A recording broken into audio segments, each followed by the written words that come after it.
Un livre dans lequel on a été investi, où on a pris part au sujet et on s'est posé 1000 questions et on n'a pas compris, on est revenu en arrière et on s'est dit mais où il nous emmène et en fait on n'est pas du tout emmené là où on pensait aller, cela on s'en rappelle. Ceci est devenu notre rendez-vous. Des gens qui lisent racontent leurs livres à d'autres gens qui lisent. Je commence ce matin à vos côtés une 3e année de podcast, d'échanges riches avec des auteurs et des autrices et c'est une joie. Avec la fin de l'été, un autre rendez-vous se profile. La rentrée. Quelques conseils à glaner dans cet épisode aux côtés de notre autrice aux multiples prix littéraires, prix des libraires, prix libraire en scène et j'en passe. Pour son premier roman, La Petite Bonne, une pépite publiée aux éditions Les Avrils, Bérénice Pichat m'a ébloui, scotché, laissé sans le souffle à la fin de chaque page. Il fallait reprendre la lecture pour continuer à respirer. Elle m'a donné rendez-vous devant l'église Notre-Dame du Travail, près de la gare Montparnasse, pour continuer un bout de conversation avec un de ses personnages. Nous nous sommes assis sous un arbre. Au loin, il y avait les cloches de l'église, les bruits de la ville. C'était l'été, et il n'y avait plus rien d'autre que les livres et les histoires qu'elle me racontait. Il y avait son rire aussi, le rire de Bérénice, si joyeux et communicatif. L'intensité de ses réponses, l'attention qu'elle a mise à préparer cet échange, me rappelant même à l'ordre sur une question que j'avais oublié de poser. Réentendre cette conversation avec elle, c'est garder le meilleur des vacances avant le marathon de la rentrée littéraire. Des textes forts, des lectures inspirantes, beaucoup de rire. Je vous souhaite de commencer la saison avec autant de peps dans vos cartables. Bienvenue dans la saison 3 du podcast Des gens qui lisent dans la bibliothèque des écrivains, avec la reine Bérénice Pichat. De faire découvrir des trucs. Ouais, c'est génial. Je suis pas parisienne, donc c'est pas difficile de me faire découvrir des choses. T'es plus parisienne que moi. Est-ce que tu peux me dire, Bérénice, où on est et pourquoi est-ce que tu as eu envie qu'on se voit ici ? Alors là, on est dans la pelouse, sur le parvis de Notre-Dame du Travail, qui est une église parisienne qui est pas très loin de Montparnasse, enfin de la gare Montparnasse. Et c'est une église que j'ai visitée virtuellement avant de venir la découvrir en réalité. J'ai écrit, avant d'écrire La Petite Bonne, une trilogie historique qui se passe dans le Queyras, nord des Alpes du Sud. C'est une toute petite région. Et cette trilogie historique, elle aborde les conséquences intimes de la Première Guerre mondiale sur tout un village, le village de Saint-Véran, qui est la plus haute commune d'Europe. Et dans mon tome 2, il y a un des personnages qui quitte Saint-Véran et qui vient à Paris parce qu'il a décidé de ne plus être un paysan. Et il arrive rue Guilleminot, qui est juste à côté de cette église, et il rentre par hasard par l'autre côté de l'église, parce qu'en fait, là on est devant la façade qui est une vraie façade d'église, mais en fait l'autre côté de l'église c'est une maison sur la rue. Et il arrive dans cette église qui a la particularité d'avoir une charpente dans le style Eiffel. Elle a été construite en 1899 avec les restes du palais de l'industrie qui était ce qu'il y avait avant le Grand Palais. Et mon personnage, c'est un ancien poilu traumatisé, parce que j'aime vraiment ça.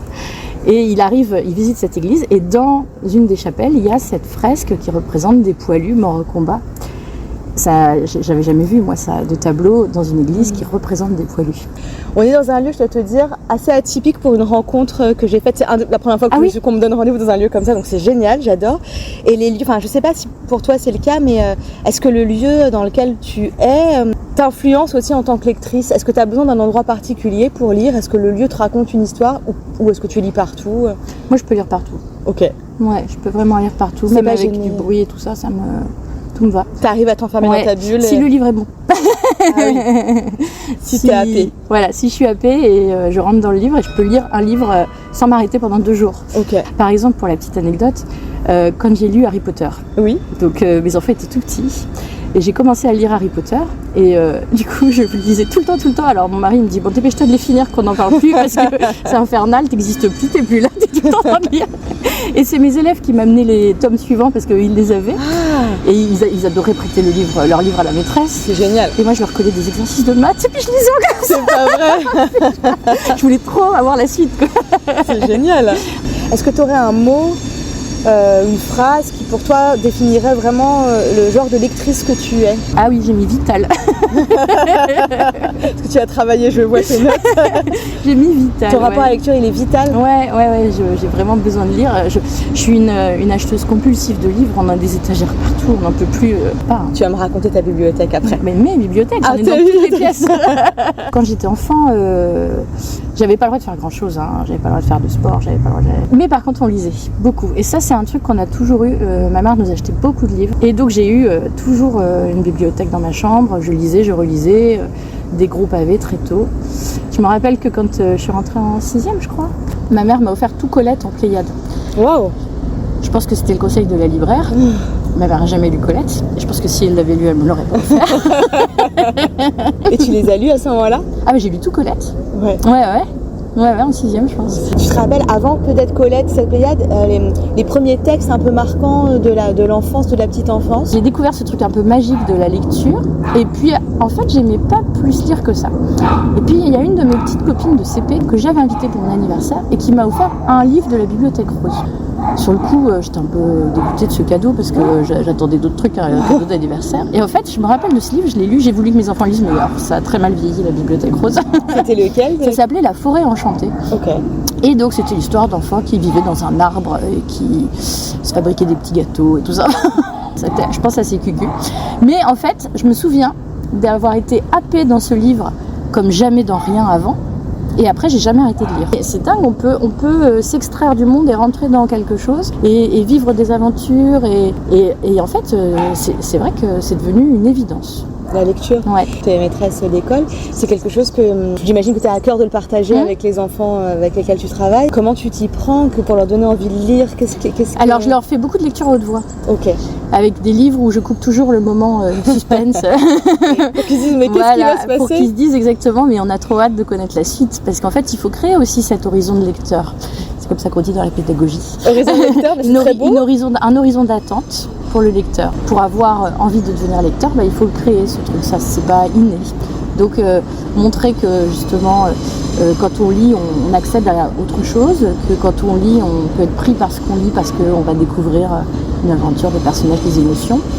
Être capable d'en parler, être capable de mettre des mots dessus, être capable d'échanger les uns avec les autres sur ces émotions rencontrées. En fait, c'est tout ça qui va créer quelque chose autour de la lecture. Il ne suffit pas de leur dire, vous prenez un livre et vous lisez, ça ne marche pas. Pour moi, un livre qui me marque, il n'y en a pas tant que ça. Tu vois. Oui. Dans les livres, en fait, il y en a peut-être une petite dizaine dont je me rappelle vraiment, parce que j'en lis beaucoup, depuis toujours. Mais des livres dont tu te souviens avec force, avec précision, il n'y en a pas tellement. Et je pense que c'est parce que c'est lié à l'écriture. Et je pense que c'est surtout lié à la façon dont on va amener le lecteur à travailler. Un livre dans lequel on a été investi, où on a pris part au sujet et on s'est posé 1000 questions et on n'a pas compris, on est revenu en arrière et on s'est dit mais où il nous emmène et en fait on n'est pas du tout emmené là où on pensait aller.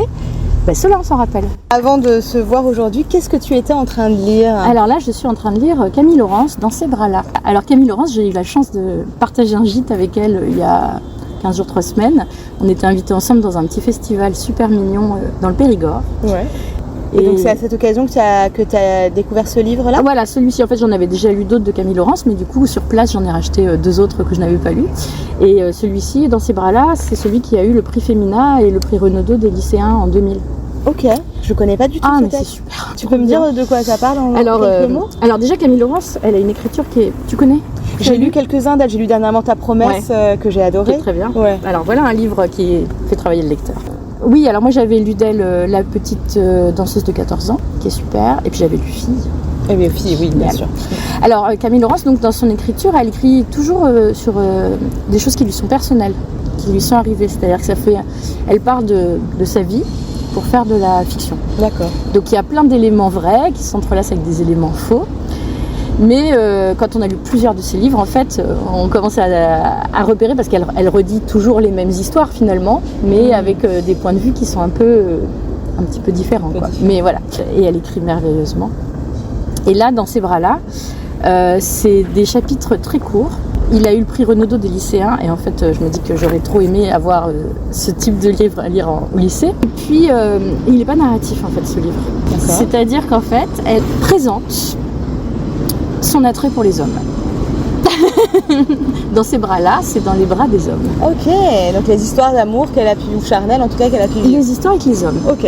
Donc ça va du passant qu'elle peut croiser, quelqu'un sur qui elle fantasme, son premier amoureux, son père, son grand-père, son oncle, son fils, les hommes. Donc il y a des chapitres hyper chocs et puis il y a des chapitres comme des petites nouvelles qui suffisent à eux-mêmes et qui sont hyper brillants.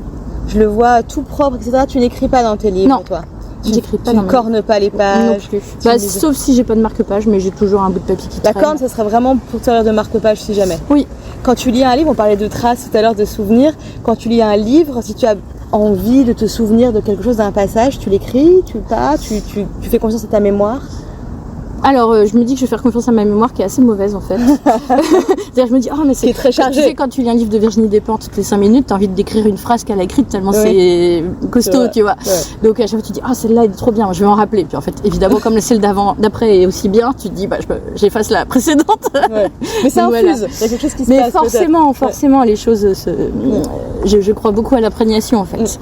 Donc, oui, les choses infusent. Pour tous ces livres, donc tu me disais que tu avais des bibliothèques chez toi. Peut-être tu pourrais me raconter un peu... Les bibliothèques ? Ouais, comment c'est rangé les livres chez toi ? Alors, on a des bibliothèques un peu partout dans toutes les pièces. Okay. Mon rêve de base, c'était, d'avoir des murs remplis de livres avec, des échelles. Des échelles, la belle et la bête, quoi. Ouais, des trucs comme ça. Donc, dans notre premier appartement avec mon mari, on avait acheté des grands buffets qui étaient des vaisseliers à la base et on les avait remplis de livres pour que ça fasse un effet, avec des bibliothèques anciennes un peu. Voilà. Et puis quand on a déménagé, on a gardé nos buffets, mais ils sont devenus des buffets dans le salon. Du coup, on expose des tableaux, beaucoup de jolies vaisselles parce que j'adore les théières. Ouais. J'ai beaucoup de théières. Voilà. Et des livres anciens. On a pas mal de livres très anciens qui ressemblent un peu à des incunables, mais c'est pas des incunables. Okay. Mais si tu veux, ils ont des vieilles couvertures, ils sont que tu vous chinez. Puis en fait, on a récupéré chez un oncle. D'accord. Voilà. Donc ceux-là, je les expose comme objets d'art. Voilà, c'est ça. Et puis après, il a fallu trouver de la place pour tous nos livres du quotidien. Et donc dans notre chambre, mon mari a fabriqué une grande étagère qui recouvre tout un mur. Et on a cette énorme bibliothèque, mais qui est très loin d'être suffisante. Après, j'ai une autre bibliothèque où j'ai tous les livres d'enfants, parce qu'en fait, j'ai tous mes livres d'enfants. J'en avais beaucoup. Plus comme je suis instit, j'en ai acheté beaucoup. Tous les livres de l'école des loisirs, les abonnements, là, je les ai pris pendant des années et des années. Et puis après, on a carrément aménagé une bibliothèque dans l'escalier. Comme on a des hauteurs sous plafond très importantes, on en a fait en hauteur. Donc ceux-là, on n'accède pas en fait. Et parmi tous ces livres que tu as et que tu gardes, il y en a que tu as cherché ou eu envie de relire ? Moi, mon objectif, c'est de relire tout Zola. C'est vrai ? Bah oui, comme on a la collection complète, c'était à la grand-mère de mon mari. Donc, Et que tu avais déjà lu en entier ? Alors, non, justement, j'en ai lu certains, mais j'ai plein de trous. D'accord. Donc je me dis, un jour, à la retraite, je les prendrai tous dans l'ordre et je les lirai les uns après les autres. Okay. Voilà. Par exemple, j'y pensais l'autre jour, j'ai adoré lire Eugène Sue, Les Mystères de Paris. Ok. Tu vois, c'est un livre qui est évidemment plus du tout lu. Mais moi, je me rappelle super bien du Surineur et de Fleur de Marie. Okay. Ça raconte les gens du peuple qui vivaient dans le trou des Halles. Il y a 150 ans, quoi. Et donc, c'était vraiment... Fleur de Marie, en fait, elle est prostituée. Mais elle a ce nom, la Fleur de Marie, qui fait qu'elle est immaculée. Et elle est d'une naïveté désarmante. Elle est toute mignonne, quoi. Et en fait, tout le quartier la protège. Et puis, il y a le Surineur. Surineur, c'est celui qui a un couteau. Et lui, il protège Fleur de Marie. Alors que et puis ça parle argot, ça chourine dans tous les coins, ça. Et là tu m'en parles de mémoire. Ah bah oui, je l'ai lu quand j'avais 10 ans ou 11 ans. Tu l'as pas relu ? Non. Et c'est resté comme ça intact. Voilà, par exemple, c'est des choses comme ça, des personnages forts. Ouais. Et puis je pense qu'à 11 ans, entendre parler d'un Surineur et d'une prostituée, oui, voilà, c'est pas quoi. Quelque chose que tu côtoies dans la vie de tous les jours. Donc voilà, j'ai lu ça. Alors après, je pouvais lire tout ce que je voulais en fait, comme mes parents lisaient pas, mais qui m'achetaient tous les livres que je voulais. Je pense qu'ils avaient aucune idée de ce que je lisais. C'est vrai. Il y a d'autres titres avant la vie adulte et les lectures d'adultes qui Alors après, en fait, je te parle des Mystères de Paris et tout ça, mais moi, ma grande passion enfant, c'était le Moyen-Âge. Okay. Donc en fait, j'ai lu tout ce que je trouvais sur Aliénor d'Aquitaine. Donc je sais pas, je devais avoir 9 ans, peut-être, je me rappelle, j'étais en CM1 ou en CM2. Ouais. Je dévorais tous les livres sur Jeanne d'Arc et Aliénor d'Aquitaine. Ouais, c'est drôle. Ouais. C'était en plus des figures de femmes importantes moi, j'ai toujours lu des héroïnes femmes, beaucoup, ou des écrivaines, beaucoup. Ouais. Dans mon enfance, c'était les livres de femmes, c'était les Sœurs Brontë, c'était Jane Austen, et puis Françoise Chandernagor, toutes ces histoires, en tout cas, avec un toujours grand H. Toujours des livres en rapport avec l'histoire. Ouais. Voilà. Après, je relirais bien, tu vois, j'ai lu Simone de Beauvoir il y a vraiment longtemps, je devais être en 3e peut-être, ou en seconde. Je reprendrais bien le temps de relire Simone de Beauvoir, parce que j'ai un souvenir émerveillé des Mémoires d'une jeune fille rangée. J'ai l'impression qu'elle parlait de moi. Donc je pense qu'en le relisant maintenant, peut-être que je retrouverai des choses. Le livre que j'emmènerai sur l'île déserte et que je relis encore souvent, c'est Le rapport de Brodeck de Philippe Claudel. Ok. Donc ce livre-là, il a le droit d'être relu quand même régulièrement. Celui-ci, tu l'as déjà relu plusieurs fois? Oui. Et puis j'en parle tout le temps, je le conseille à tout le monde. C'est vrai? Ouais. Qu'est-ce que tu retournes y chercher à chaque fois? La langue est folle. Chaque phrase claque. Enfin, chaque phrase est merveilleuse. C'est dingue. Donc historique, poétique, très noir, très dur, tout ce que j'aime. Et avec au milieu des fleurs merveilleuses. C'est un livre que tu offres, j'imagine? Alors, c'est un livre que je prête. Que tu prêtes? Mais qu'on me rend parce qu'il est dédicacé par Philippe Claudel pour moi. Ah oui, donc on a intérêt à te le On a intérêt à me le rendre, celui-là. Est-ce qu'il y en a d'autres qui s'imposent comme ça à toi? Après, il y a d'autres livres que j'ai adoré lire, et pareil, que je conseille à tout le monde. C'est des livres d'Anne-Marie Gara.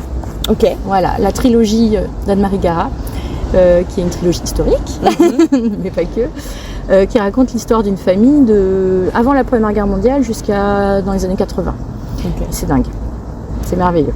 La langue est sublime, les personnages, t'as pas envie de les quitter, tu les suis sur 3 générations, le style évolue avec les époques. L'enfant des ténèbres, Dans la main du diable et Pense à demain.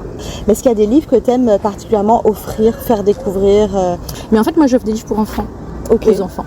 Je trouve que ça, c'est très important d'offrir des livres aux enfants. Par exemple, quand mes enfants sont nés ou quand mes neveux et nièces sont nés, je les ai abonnés aux abonnements de l'école des loisirs. Et donc, comme cadeau de naissance, un abonnement à l'école des loisirs.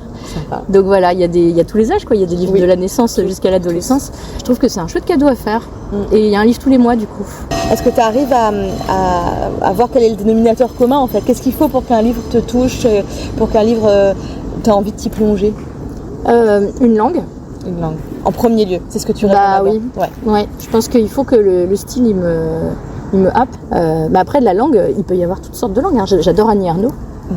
Donc c'est une langue presque chirurgicale, mais ça me convient très bien. Mais voilà, le style hyper poétique de Philippe Claudel me va aussi. Et puis une littérature très classique. Moi, j'adore les naturalistes. J'adore Zola, j'adore Flaubert, j'adore Maupassant. Donc il n'y a pas une langue en particulier, c'est une langue. En fait, voilà, j'adore Emmanuel Carrère. Oh oui. Qu'il dit-tu? Voilà, parce qu'il y a vraiment une langue. Moi, j'ai l'impression quand je lis ces livres qu'il murmure son truc à l'oreille, quoi. Il faut que les personnages m'intéressent. Voilà. Une langue et des personnages, ça me va comme réponse. Est-ce qu'il y a des auteurs ou autrices, peut-être parmi ceux dont tu m'as cité, ou d'autres, dont tu te dis, quoi qu'ils écrivent, je les suis absolument. Je veux par exemple, Emmanuel Carrère. Tu vois, je m'attends le prochain. Voilà, on peut y aller. On va y aller. Et je me fiche de savoir de quoi il s'agit. Ouais. En fait, Emmanuel Carrère, c'est pareil, il parle toujours de lui. Oui, bien sûr qu'il parle toujours de lui. Donc en fait, on sait ce qu'il va écrire, mais juste on a envie qu'il nous raconte. Oui. Voilà. Et toi, est-ce que t'es déjà allée à la rencontre d'auteurs ou d'autrices que t'aimais particulièrement? Alors, peu. Mais là, comme j'ai l'occasion d'en croiser pas mal, à Brive, je voulais absolument aller voir Lionel Duroy. Oh. Donc je suis allée le voir, je suis allée me présenter. Alors évidemment, il ne me connaissait pas. Mais je suis allée lui dire merci, quoi, parce que moi, Le Chagrin, c'est un livre qui m'a bouleversée, que j'ai dévoré, qui m'a énormément parlé. Et ouais, je voulais lui dire merci d'avoir écrit, en fait. Est-ce que toi, il y a eu un livre peut-être ou quelque chose qui a été le déclic qui t'a fait te dire, voilà, je vais commencer à écrire maintenant? Alors, il y a eu un livre, il y a eu une personne, en fait. Ma maîtresse de CE2. C'est vrai? Mais oui, dans l'école où j'enseigne actuellement, j'étais élève. Oh, c'est incroyable. C'est incroyable. Et ma maîtresse de CE2 nous faisait lire plein de choses. Elle lisait plein de choses, elle lisait tout le temps à voix haute. Enfin, comme moi j'étais très bonne lectrice, j'ai adoré cette année. Je l'ai eu en CE1 et en CE2, cette maîtresse. Et elle nous a fait acheter un petit livre jeunesse qu'on a lu en classe, en lecture suivie toute l'année, tout ça. Et le dernier jour, elle quittait l'école et elle m'a dédicacé le livre. Et là j'ai compris que c'était elle qui l'avait écrit avec un pseudo, en fait. Okay. Et ça, c'était fou. Je l'ai toujours, ma fille l'a lu d'ailleurs. Et en fait, ça m'a ouvert un espèce de pan de possible. On pouvait être auteur. Ça existait, j'en connaissais une. Et à partir de ce moment-là, je me suis mise à écrire, mais vraiment. Des petits livres, avec ma sœur, on a écrit plein de petites histoires, on fabriquait des livres tout le temps. On faisait beaucoup de couvertures, on tapait des chapitres 1 sur une machine à écrire antique et puis voilà, on s'arrêtait là parce que c'était très pénible à faire. Mais en fait, je pense que ça ne nous a pas quittés.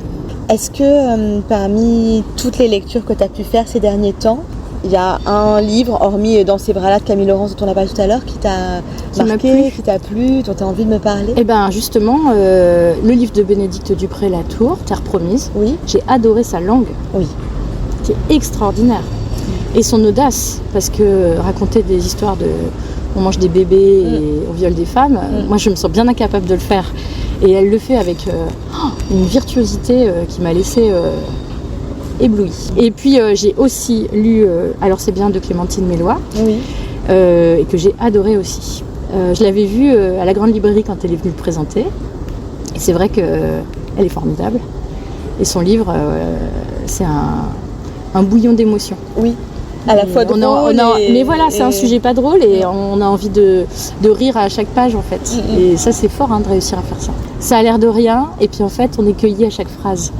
Avant de passer à la dernière partie de cet échange qu'on a appelé le passeport littéraire, je me demandais si tu accepterais de me lire un bout du texte à haute voix, oui, que tu es en train de lire en ce moment. Il y a peut-être un passage, soit là où tu en es, ça peut être on le découvre ensemble, soit un passage que tu as aimé.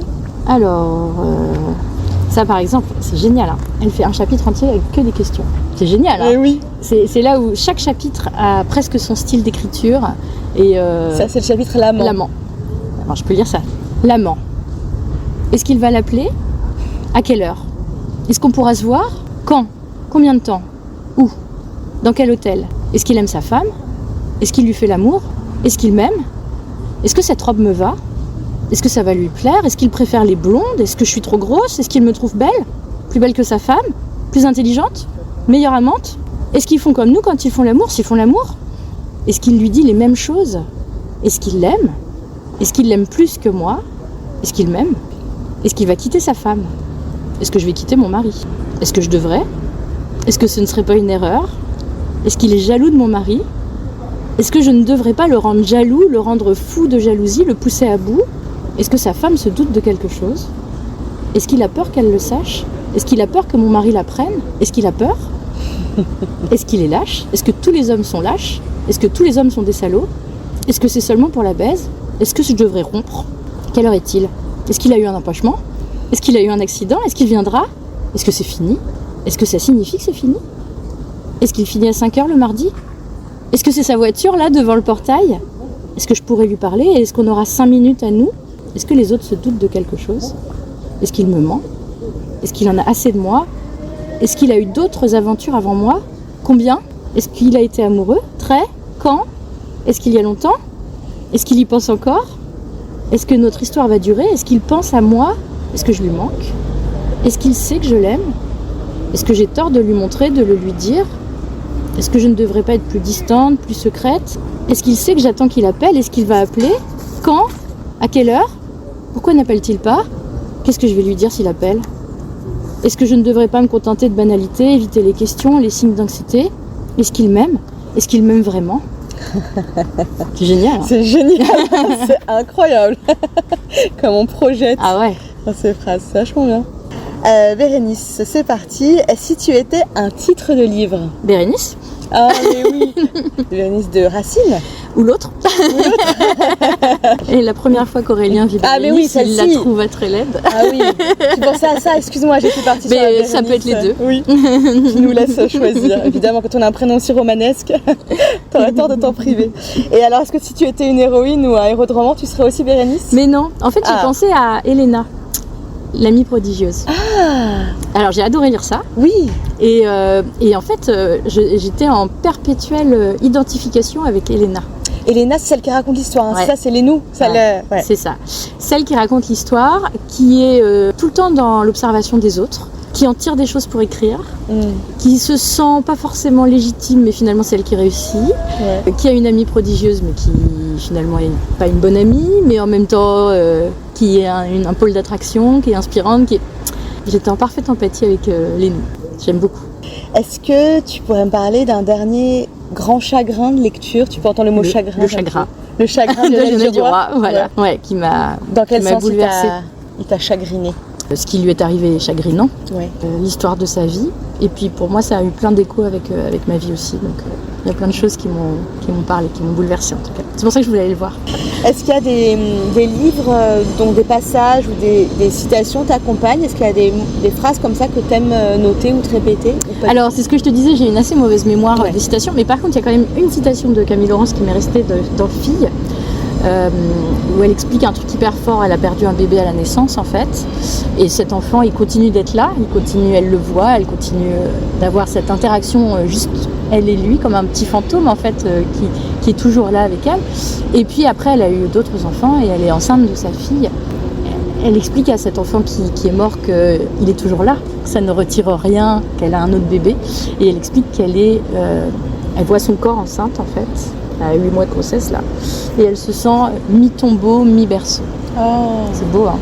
C'est sublime. Ouais, donc voilà. Ça, cette phrase-là, je crois qu'elle est gravée. Oui. Est-ce qu'il y a des livres qui te font rire? Eh ben, je lis assez peu de comédie et tout ça.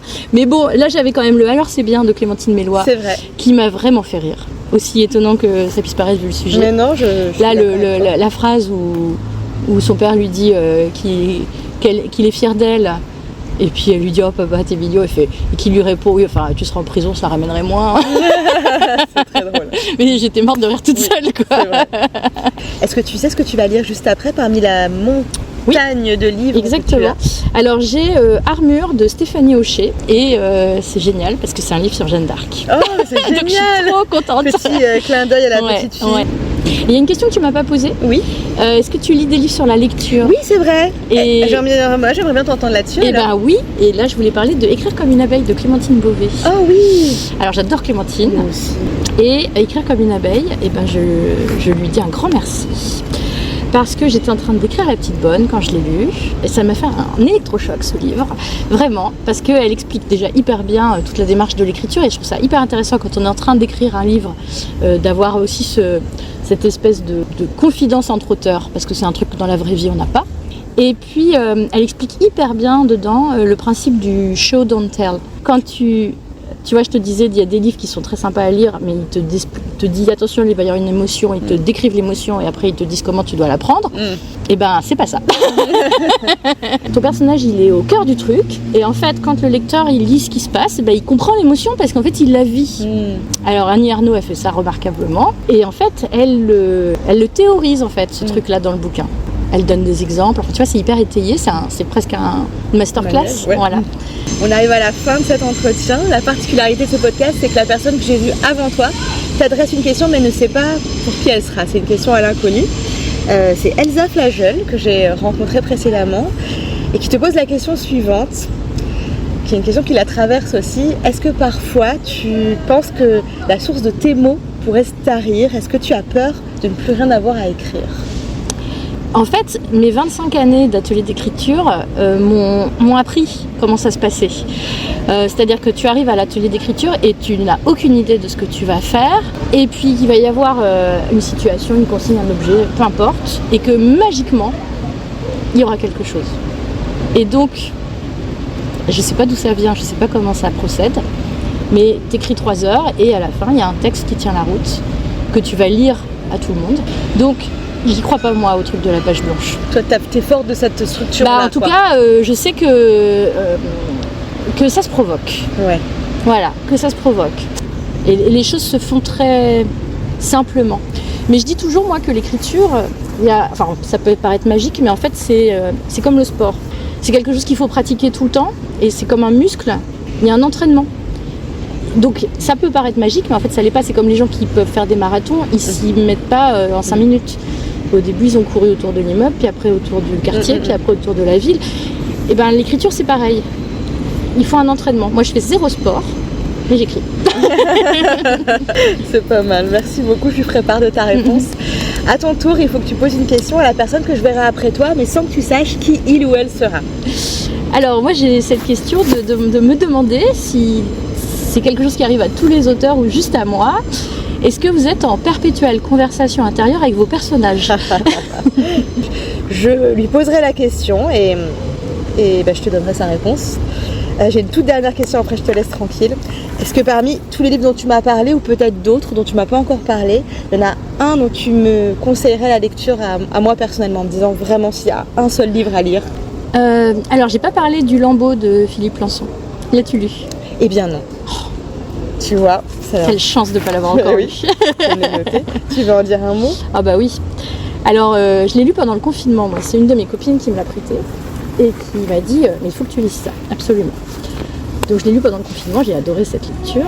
Donc ça raconte l'histoire de Philippe Lançon qui était à Charlie Hebdo et puis qui s'est fait tirer dessus et qui a eu la mâchoire arrachée. Et après qui a passé des années à l'hôpital en reconstruction, protégé par forcément les forces de l'ordre parce qu'il était victime d'un attentat, donc il ne fallait pas que quelqu'un rentre dans la chambre d'hôpital. Isolé, tout le temps entre 2 opérations, donc il ne fallait pas qu'il ait de visite pour pas qu'il y ait de microbes et tout ça. Et sans plus pouvoir parler. Et en fait, ce qui l'a sauvé, parce que c'était quand même terrible, bon, sa chirurgienne déjà, et puis c'est l'art. C'est-à-dire que tout ce temps qu'il a passé en solitude face à lui-même, et ben en fait il s'est repassé mentalement tous les poèmes qu'il connaissait par cœur. Il se racontait des livres, il écoutait Bach, il repensait à toutes les belles choses qu'il avait vues et à tout ce qui lui est arrivé de beau. Et il a tenu le choc. Et c'est un livre magnifique, hyper émouvant. Et en fait, je pense que Blaise doit beaucoup à Philippe Lançon. Parce que j'ai pas de témoignage de gueule cassée, mais lui, c'est ma gueule cassée. Merci beaucoup pour cet échange. Merci Dolly. C'était super. Vous venez d'écouter le premier épisode de la saison 3 des gens qui lisent dans la bibliothèque des écrivains avec Bérénice Pichat. Retrouvez sa sélection de livres et les autres épisodes sur le site de la librairie www.desgentsquilises.fr. Si vous avez aimé ce podcast, dites-le nous et partagez-le à d'autres gens qui lisent. À bientôt, à la découverte d'une autre bibliothèque et belle journée dans les livres.